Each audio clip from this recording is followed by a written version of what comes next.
안녕하세요. 3학년 지연탁입니다.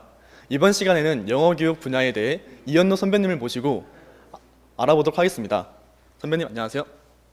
네, 안녕하세요. 반가워요. 선배님 간략하게 자기소개 부탁드립니다. 네, 안녕하십니까. 저는 이현노입니다. 82년도에 고등학교를 졸업하고 현재는 전주 신흥중학교에서 영어 교사와 교무부장으로 역할을 하고 있습니다. 선배님 그러면 학창 시절은 어떠셨나요? 저는 사실 학창 시절에 속된 말로 존재감이 별로 없는 학생이었습니다. 너무 조용했고 1학년 때는 또 공부를 별로 못해서 그 능력별 이동 수업을 때 C반에 있었습니다. 그런데 열심히 해서 2학년 때는 B반, 3학년 때는 A반으로 올라가는 전형적인 그 상승형의 그런 생활을 했었습니다. 네. 선배님 학창 시절에는 공부를 열심히 하셨군요. 그러면 지금부터 질문을 드려보도록 하겠습니다. 자, 선배님께서는 어렸을 적 꿈이 무엇이었나요? 초등학교 때 꿈은 의사였고 또 우리 고등학교 다닐 때는 생기부 보니까 교수라고 써 있더라고요. 그런데 저희 집안 형편 때문에 둘 다 못하고 공과대학을 갔습니다. 공과대학을 가서 포스코라는 곳에 포항제철에 입사를 해서 직장 생활을 하다가 그만두고 다시 영어 교육과에 입학을 해서 졸업을 하고 현재까지 이렇게 재직하고 있습니다. 그렇군요.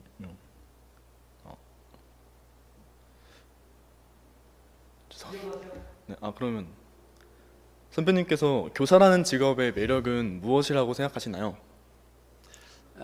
교사는 아무래도 우리 학생들하고 늘상 만나고 학생들을 위해서 존재한다고 해도 과언이 아니잖아요. 그래서 우리 학생들이 자기 자신의 현재보다는 조금이라도 더 나은 미래를 위해서 계획하고 준비하고 이렇게 할 때 그들을 도와서 그들이 그 꿈을 키워가고 또 그 꿈을 이뤄가는 과정을 보는 그 즐거움이 가장 큰 직업이라고 할 수가 있겠습니다. 선생님께서는 천직을 가지셨네요. 그러면은 선배님의 교육 철학은 무엇이고 이제 선배님께서 꿈꾸시는 교실은 어떤 모습인가요? 교육 철학 좀 너무 거창해서 그냥 간단히 말씀드리면 네 글자로 교학, 상, 장 많이 들어보셨을 겁니다. 함께 배우고 함께 공부하는 그게 제 꿈이고요. 사실 가르친다라고 표현은 하지만 영어에 보면 educate라는 단어는 가르친다는 보다는 끌어낸다는 말이 맞습니다. 그 학생이 가지고 있는 잠재력을 발견하고 그 잠재력을 끄집어내서 그 잠재력을 갖다가 활성화시켜서 결국 이루게 만드는 이게 가장 큰 교사의 사명이라고 생각하고 또 저는 그것을 위해서 존재하는 자가 바로 교사라고 생각을 합니다. 선배님께서는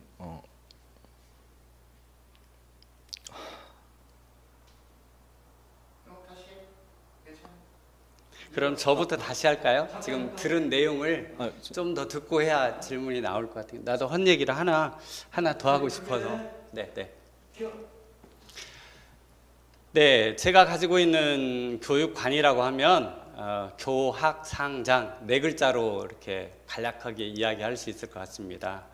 함께 가르치면서 배우고 즉 학생과 함께 하는 거죠. 그런데 여기서 이제 가르친다라고 하는 표현이 영어식으로 보면 교육이라는 말과는 맞지 않아요. 영어에서 educate라는 단어는 교육하다라고 번역은 하지만 실제로 끌어내다는 말이거든요. 안에 있는 것을 밖으로 끌어내는 건데 이거는 이제 우리 학생들이 가지고 있는 잠재력을 발견하고 그 잠재력을 실현할 수 있도록 그렇게 옆에 도와주는 이런 거라고 생각을 합니다. 그런데 그런 과정에 있어서 이게 말로 이렇게 해라 한다고 되는 건 아닌 것 같아요. 저는 그래서 또 하나 더 말씀드리자면 교육이라고 하는 거는 지시나 전달이 아니라 즉 말로 하는 게 아니라 삶으로 보여주는 거라고 생각을 합니다. 삶으로 보여주는 것만이 진정한 교육이라고 생각을 하고, 저도 가르치면서 또 끊임없이 대학원도 다니고 또 평소에 공부도 하면서 제가 공부하는 모습들을 우리 학생들에게 보여주려고 많이 노력하고 있습니다. 선배님께서는 훌륭한 교육 철학을 가지고 계시네요. 그러면은 선배님께서 교사로 생활하시면서 이제 가장 행복했던 순간이나 보람 있었던 순간, 반대로 가장 화가 났던 순간이나 슬펐던 순간은 언제였나요? 조금 전에도 이야기했듯이 교사의 행복은 바로 제자들의 성공이라고 할 수가 있어요. 그래서 오늘 아무리 현재 상황이 미흡하도 지금보다 조금이라도 나아지려고 노력하는 그들을 볼 때, 그리고 그들이 점점 성장해서 나와 똑같은 길을 간다고 하는 이야기를 할 때, 그때가 가장 행복했던 것 같아요. 그 말을 그대로 좀 전달을 하자면, 제가 1학년 입학할 때 영어 아무것도 몰랐는데, 알파벳도 제대로 몰랐었는데 선생님한테 배우고 나서 영어 교사가 되고 싶은 꿈을 가졌어요. 그리고 실제로 대학을 영어 전공을 지금 하고 있습니다. 지금 교사 임용시 지금 도전을 하고 있는 학생들이 있어요. 그리고 이미 합격을 해서 교사로 있는 학생들도 있고, 그때가 가장 기뻤던 것 같습니다. 그리고 이제 우리 학생들이 방과 후에 2시간씩, 그리고 토요일 날 오전에 이렇게 4시간씩 제가 공부 지도를 했는데, 여기는 이제 공부를 잘하는 학생들뿐만 아니라 우리가 느루동행학교라고 이야기도 하고 또 이중 언어 동아리라고도 이야기합니다.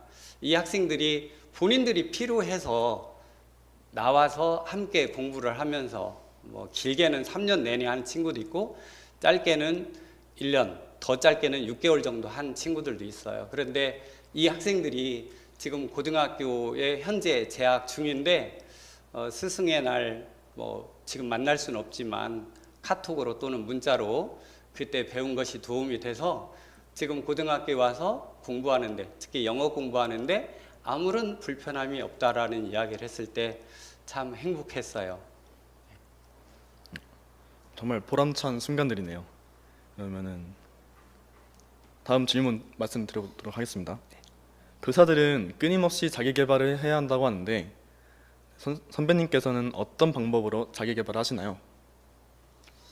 네, 자기 개발, 이거 참 말이 쉽지 끊임없는 도전이자 노력인 것 같습니다. 아까 처음에 소개할 때 살짝 말씀드렸었는데, 영어 교육과를 나왔기 때문에 아까 공대 이야기 살짝 했는데요. 공과대학 전기공학을 전공했었습니다. 그런데 전기하고 영어는 사실 너무 거리가 멀어요. 공부하는 방법도 다르고 1학년 때는 많이 힘들었었는데, 일단은 대학교를 졸업하고 교사가 되고 나서 바로 대학원에 또 진학을 했습니다. 그래서 1년 또 쉬고, 그러니까 석사 학위하고 1년 쉬고 박사 학위 끝나고, 이제 그 이후에도 끊임없이 공대 다닐 때 읽어보려고 이렇게 하다가 좌절했던 타임지도 20년 정기 구독을 해서 계속 읽어봤고, 그 다음에 영어에 관련된 잡다한 책도 많이 읽습니다. 나는 이렇게 가르치지만 또 다른 사람은 어떻게 가르치나 라고, 다른 사람의 가르치는 내용과 모습 또는 방법, 이런 걸 보기 위해서 책도 많이 사서 보고, 또 요즘에는 유튜브라고 하는 매체가 굉장히 좋습니다. 요즘에 밤 늦게까지 구박을 받아가면서 유튜브도 시청을 하고, 그러면서 다른 사람의 영어 지도 방법도 많이 배우고 보고 있습니다. 네. 피나는 노력들을 하셨네요. 그러면은 이제 자기 개발을 하시면서 이제 혹시 유학은 다녀오셨나요? 혹시 다녀오셨다면 어디로 다녀오셨나요? 네, 유학은 못 가봤고요. 대신에 이제 연수라고 하는 과정이 있습니다. 이렇게 일반 학생들이 1년을 쉬면서 이렇게 연수 다니는 그런 연수 말고요. 교사가 되어서 다니는 연수 있어요. 국가에서 돈을 대주고 실제 가서 공부하는 그런 연수로는 6개월짜리 한번 국내 연수인데 그 연수 중에는 한 달이 외국의 체험이 있습니다. 그래서 한 달 동안 미국 샌디에고 주립대학교에 가서 공부를 했고요. 그 다음에 작년 여름방학 때는 영국에 가서 한 달간 연수를 하고 왔습니다.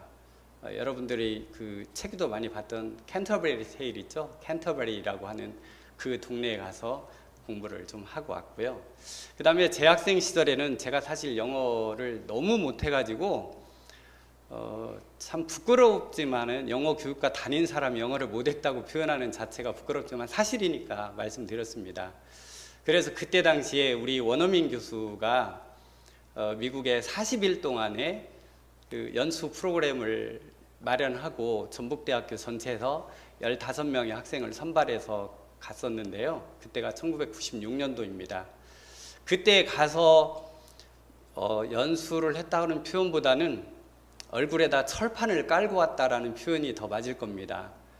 그때 철판을 깔고 와서 그 이후부터 저는 영어가 조금씩 성장하기 시작했고, 또 원어민들이 보이면 두려워하지 않고 주저하지 않고 가서 말도 붙여보고, 그러면 또 제가 틀린 말을 하면 그 원어민들은 다 알아듣죠. 여러분도 경험해서 알잖아요. 원어민들이 이렇게 한국말 할 때 다르게 또 틀리게 말을 해도 알아듣고 여러분이 수정해 줄 수 있잖아요. 그와 마찬가지로 우리 원어민들이 아주 친절하게 가르쳐줘요. 그런데 교실에서 가만히 앉아서 막 손으로 써가면서 외우는 공부보다는 그런 계기가 돼서 배운 거는 평생 안 잊어버리더라고요. 물론 교육학에서도 나오는 내용입니다. 단순히 보고 듣고 하는 거는 아무리 많이 해도 50% 이상 기억할 수 없거든요. 그런데 자기가 직접 체험한 거는 기억하기 싫어도 90% 이상 기억을 해요. 그래서 여러분들도 그런 기회가 되면 틀리는 거 두려워하지 마시고 그냥 도전해 보세요. 제가 수업할 때마다 하는 말이 하나 있는데 너무 원색적이지만 이해하고 들어주시기 바랍니다. 순간의 쪽팔림은 영원한 실력으로 가는 지름길이다. 이 말을 꼭 우리 학생들한테 해주고 시작합니다. 실패하는 거, 잘 모르는 거 두려워하지 마세요. 그거를 속된 말로 다 까불려야, 즉 정상으로 오면 다 드러내놔야 그것을 가르쳐주거나 정정해주는 사람이 생길 수 있습니다. 네. 유학을 다녀오지 않으셔도 훌륭한 영어 실력을 가지고 계시네요. 그리고 말씀하신 것 중에 체험을 통한 학습은 이제 오래 기억에 남는다. 되게 좀 인상 깊은 말씀이었습니다. 그러면 이제 교사로서 이제 워라밸, 워킹 라이프 밸런스는 어느 정도라고 생각하시나요? 근데 사실 이 단어는 처음 봤어요. 그래서 오기 전에 찾아봤는데 금방 우리 한탁이 학생이 원어로 이야기한 대로 그대로더라고요. 그런데 저는 이 균형을 어떻게 맞췄나 솔직히 잘 모르는데 제 주변의 동료들이 저를 이야기하기를 워커홀릭이라고 얘기해요. 일 중독자라고 이야기를 하는데 사실 저는 일이 삶이고 삶이 일이었던 것 같아요. 아침에 일찍 와서 저녁에 퇴근할 때까지 늘상 우리 학생들만 생각했고 또 어떻게 하면 잘 가르칠 수 있을 것인가 이런 것만 생각하다 보니까 이게 일이라는 생각을 잘 감지를 못했고요. 그냥 아이들을 위해서 뭔가 준비하고 준비한 대로 실행을 했을 때 우리 학생들이 좋아하는 모습을 보고 나면 그게 행복이었던 것 같아요.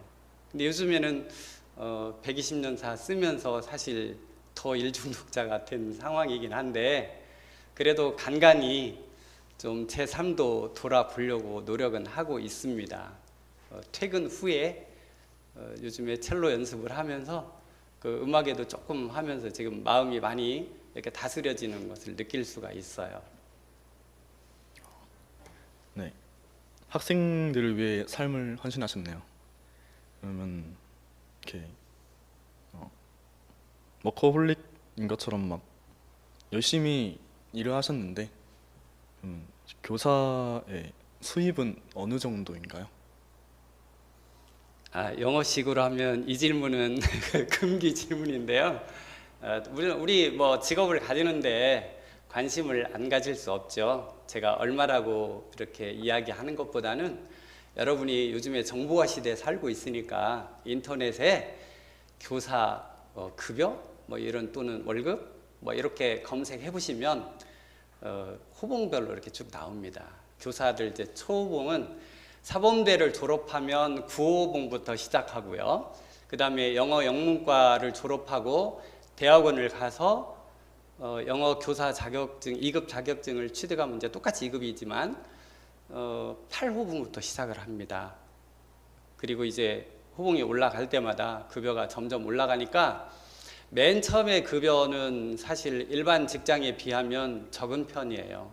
적은 편이지만 나중에 그 퇴직할 때 무렵에 가서는 좀 더 안정된 생활을 할 수가 있으니까 그 급여는 별로 걱정 안 하시고 진짜 우리 학생들을 위해서 온다라고 생각하시면 좋을 것 같습니다. 조금 답이 애매한 답이 됐을 것 같은데 이해가 되셨죠? 네, 이해 잘 됐습니다. 말씀하신 것 중에 영문학과 대학원 이런 얘기가 나왔는데 그럼 혹시 영문학과에서 교직 기술을 받는 것과 영어 교육과를 나온 학생 이 차이가 과연 많이 클까요?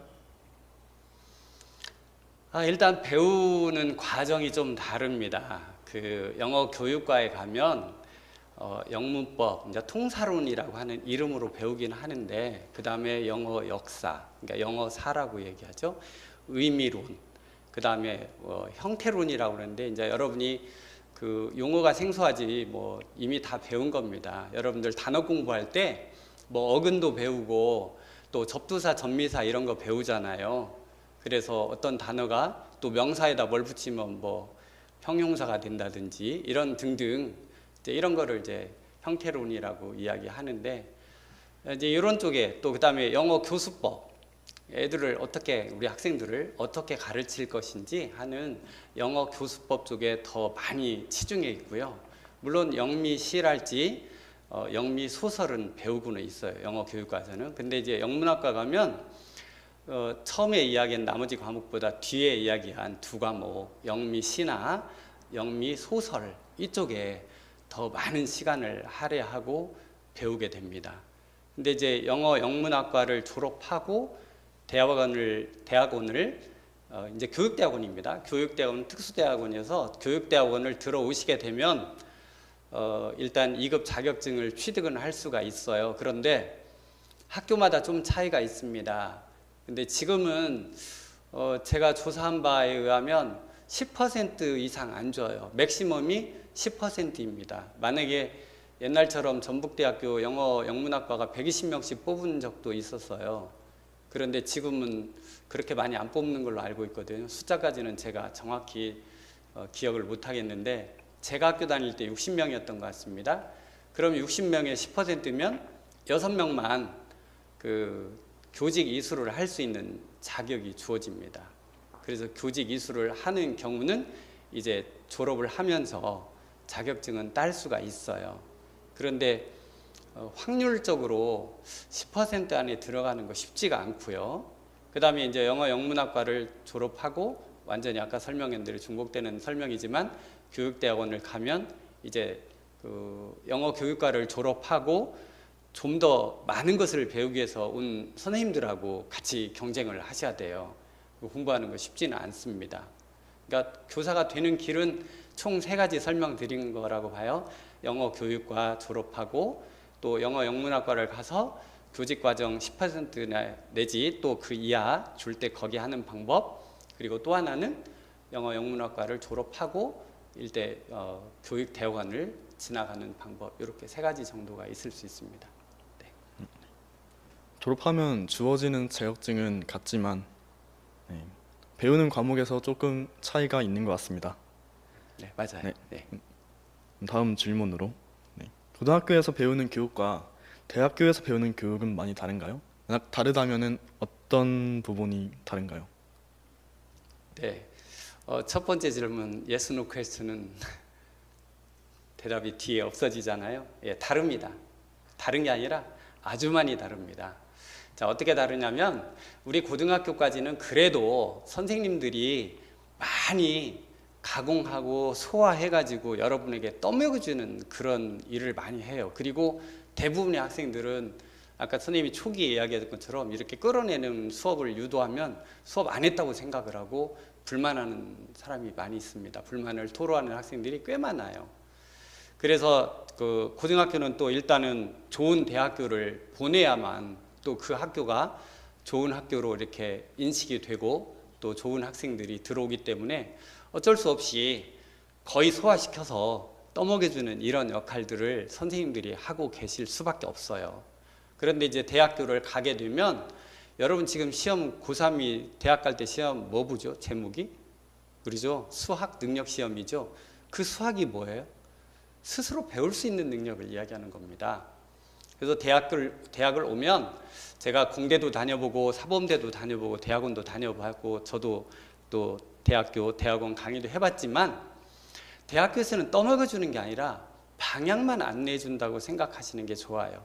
아예 처음부터 대학 가서 교수님들한테 무엇을 배우겠다라는 생각을 머릿속에서 아예 지우시고 가기를 추천드립니다.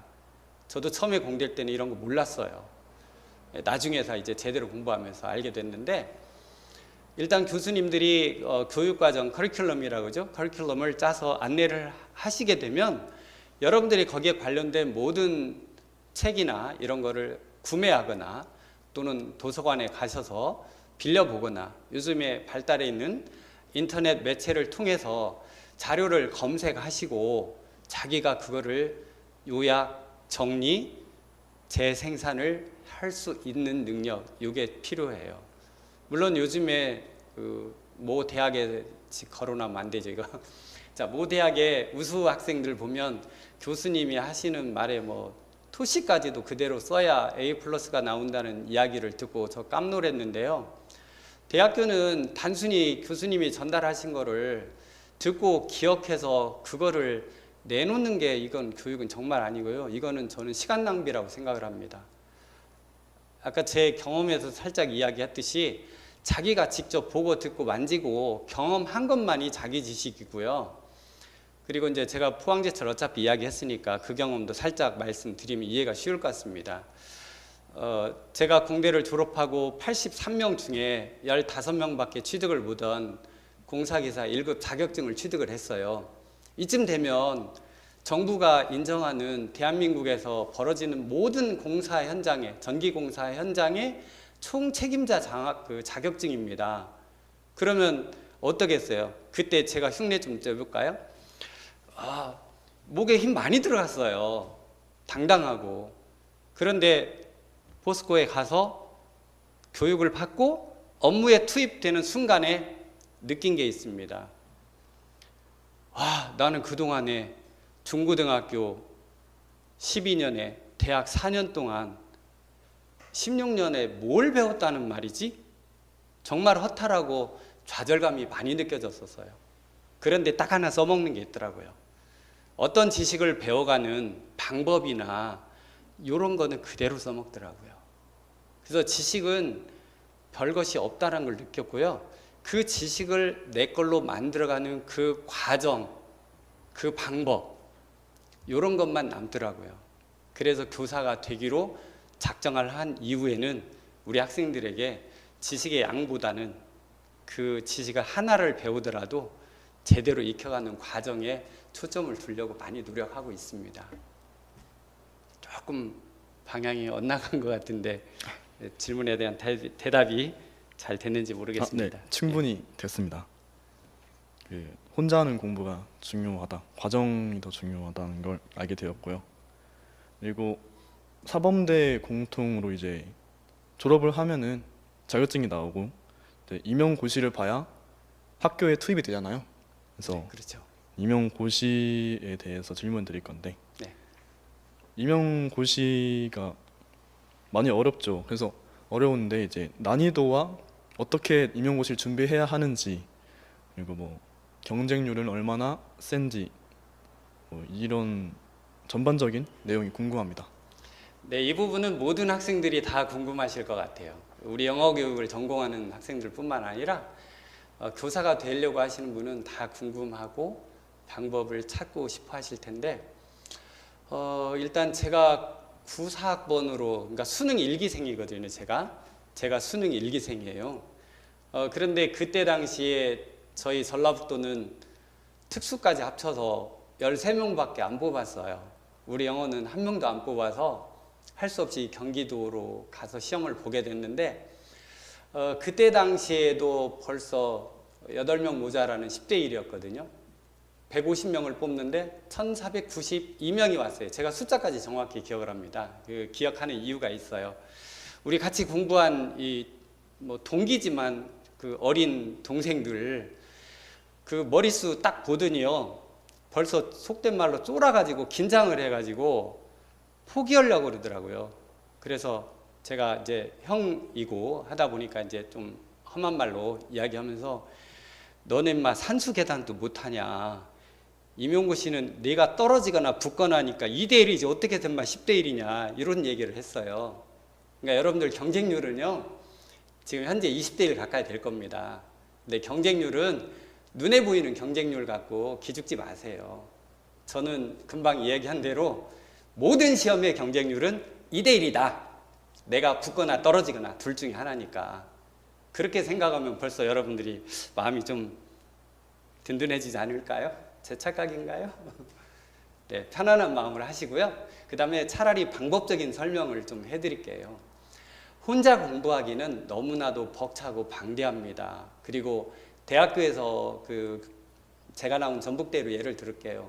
전북대학교에서는 제가 다닐 당시에는 그 교육 과정만 이렇게 하지 교수님들이 이 임용고시를 어떻게 준비하는지 이런 거에 대해서 구체적으로 이야기 안 해주셨어요.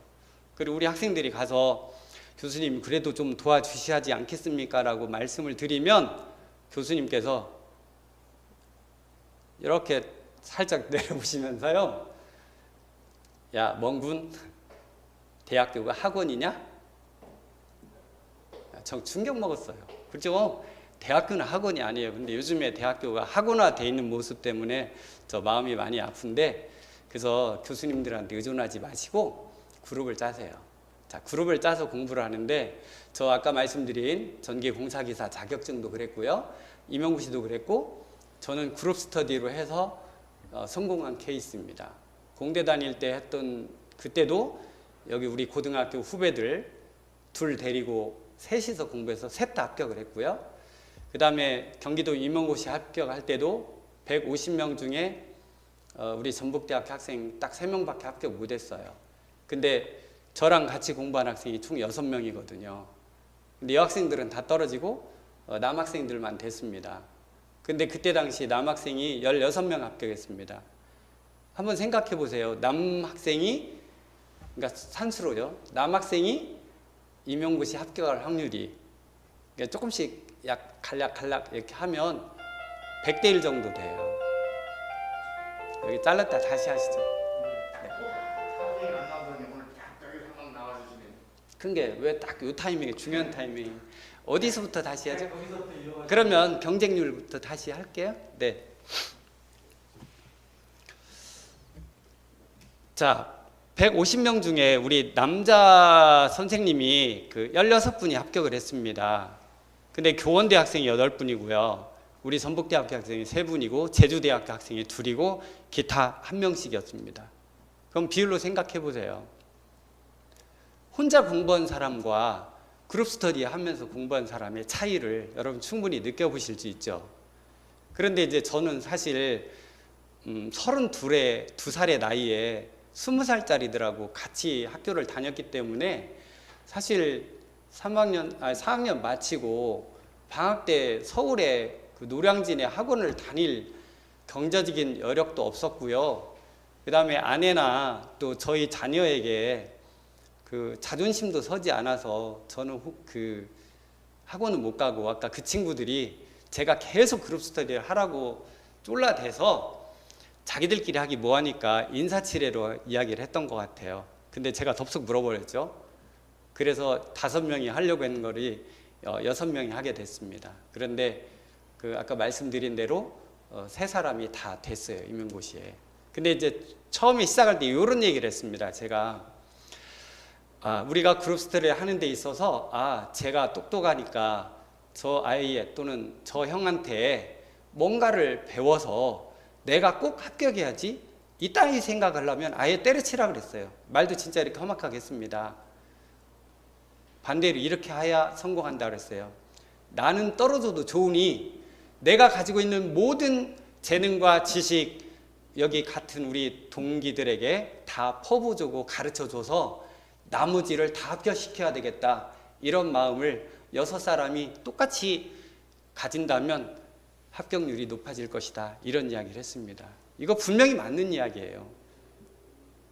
여러분들 혹시 지금 너무 경쟁이 치열한 시대에 살고 있는데 어떻게 하면 저 친구를 밟아야 내가 내신이 올라갈까, 이런 생각 한쪽 마음 구석이라도 있잖아요. 솔직히 그거 다 버리시고요, 내가 가진 거 이 친구에게 다 줘서 저 친구가 나보다 더 올라가게 해야지. 그러면 그 친구가 또 나한테 줘서 나도 같이 올라가요. 그래서 상생을 할 수 있도록 여러분 협력하셔야 임용고시 합격할 수 있음을 아주 강력히 말씀드립니다. 네. 네. 그룹 스터디가 중요하다는 것도 알게 되었고, 이제 선의 경쟁, 또 이제 서로 도와주는 마음으로 이제 진행하다 보면은 합격할 것이다. 좀 말씀 들었습니다. 다음으로 이제 앞으로의 영어 교사의 전망을 어떻게 보시나요? 자, 요즘에 여러분들이 구글 검색을 하면 뭐가 보이시나요? 예, 구글 번역기. 그렇죠? 그 다음에 저도 여기 있는데 요즘에 일반인들이 뭐라 그러죠? 영어 필요 없어. 이거 있으면 다 돼. 그리고 뭐라고 이야기하면 그 나라 언어로 번역해서 이렇게 들려주거나 보여주면 그 가장 기본적인 생활은 할 수 있잖아요. 기본적인 영어는 할 수 있잖아요. 그런데 조금만 복잡한 영어, 그냥 전문 용어 좀 쓸게요. 복문이 들어가면 구글 번역기 번역 절대로 못합니다. 우리 학생들에게 이렇게 과제를 내보면 실제로 구글 번역기 돌려서 오는 친구들 많아요. 저는 이거 한 페이지만 딱 읽으면 이 아이가 번역을 했는지, 이거 구글 번역기가 했는지 그냥 압니다. 지금 인공지능이 발달한 건 사실이고 앞으로도 한없이 발달할 건 맞습니다. 그런데 기계가 할 수 없는 영역들이 있어요. 그 중에 하나가 언어 영역이라고 생각을 합니다. 우리가 똑같은 한국말로 번역하면 같은 말이지만 느낌이 다르잖아요. 하나 한국말로 예를 들자면 노랗다라고 하면 영어로 yellow겠지만, 물론 영어에도 yellow이라는 단어가 있긴 해요. 그런데 노랗다, 누르스름하다, 누르팅팅하다, 이런 느낌을 기계가 번역할 수 있을까요? 저는 안 된다고 보고요. 그래서 여러분들 세상이 영어 교육 필요 없다, 영어 교사 필요하지 않다라고 이야기를 한다고 하더라도 여전히 교육은 기계가 보충은 해줄 수 있지만 대신할 수는 아직은 없다고 봅니다. 그래서 영어 교육의 미래는 그래도 아직은 밝다고 저는 판단하고 있습니다. 그렇군요. 네, 그럼 마지막 질문 드리겠습니다. 교사를 꿈꾸는 학생들에게 해주고 싶은 말씀 있으신가요? 조금 어렵기도 하고 표현이 제대로, 제 마음이 전달이 제대로 될 수 있을지 잘 모르겠는데요. 일단 교사는 우리 성경 말씀에도 있듯이 그 사람이 떡으로만 사는 것이 아니오라고는 말씀이 있듯이 교사는 일단 그 월급으로 사는 게 아니라고 생각을 합니다. 일단 월급에 대한 개념은 버리시고, 서두에도 말씀드린 적이 있듯이 먹고는 살아요. 그러니까 그거는 신경 쓰지 마시고, 먹고 사는 문제 때문에 오신다고 그러면 교직에 절대로 오지 마세요. 네, 정말 저는 반대합니다. 실망하고 본인이 힘들어요. 네, 그래서 일단은 교직에 오실 분은 첫 번째, 일단 아이를 진짜 사랑하는지 한번 자기 깊은 마음속을 한번 들여다보세요. 우리가 학생들을 사랑하지 않는다라고 하면 교직에 오면 너무 힘들어요. 제가 봐도 그래요. 그러니까 일단은 아이를 사랑하는 마음을 가지고 오시고요. 아까 공부하는 방법할 때 살짝 이야기했듯이 우리 학생들과 서로 돕고 서로 상생하고 동료와 서로 상생하는 이런 거 꿈꾸면서 오시면 좋겠습니다. 요즘에 생태주의라고는 말을 많이 하게 되고 듣게 되는데 특히 코로나 상황으로 인해서 우리가 환경의 중요성을 하는데요. 물리적 환경뿐이 아닙니다. 제가 볼 때는 심리적인 환경이 더 우선하는 것 같아요. 그래서 이 교직사회는 정말로 우리 아이들의 영혼을 사랑하고 우리 아이들의 미래 장래 이들의 꿈을 실현시켜주기 위해서 우리 여기 있는 대로 멘토 도우미 역할을 하실 각오가 돼 있는 분들만 좀 교직을 선택해 주시면 감사하겠습니다. 좀 무리한 부탁이지만 제가 23년 동안 늦깎이로 교직사회에 와서 생활하면서 뼈저리게 느꼈던 내용을 지금 이렇게 말로 표현해 봤는데 제 마음이 제대로 전달되었을지 잘 모르겠습니다. 네, 감사합니다. 그럼 이상으로 영어 교육 분야에 대해 이현우 선배님을 모시고 함께했습니다. 소중한 시간 내어주신 선배님께 감사드립니다. 네, 감사해요.